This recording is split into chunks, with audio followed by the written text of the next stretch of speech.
Alhamdulillah dalam 2 hari kelas ni bersama Coach Fikri, saya dapat banyak pengetahuan tentang AI.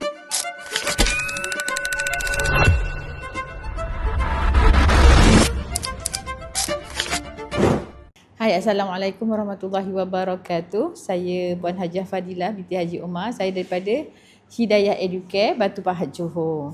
Sebelum ni saya tak pernah pun guna AI. Cuma saya biasa guna CapCut lah, yang biasa je yang buat-buat video tu.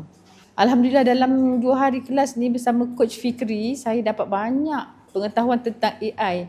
Yang selama ni saya tak sangka pun, saya tengok dekat TikTok, saya tengok dekat Facebook, video-video yang cantik-cantik.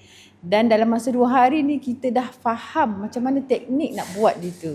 Alhamdulillah mula masa first day datang tu, jam-jam awal yang pertama tu kita takut sendiri kan. Tapi bila dah masuk jam kedua, ketiga tu kita dah nampak, oh satu-satu Coach Fikri tu ajar kita teknik.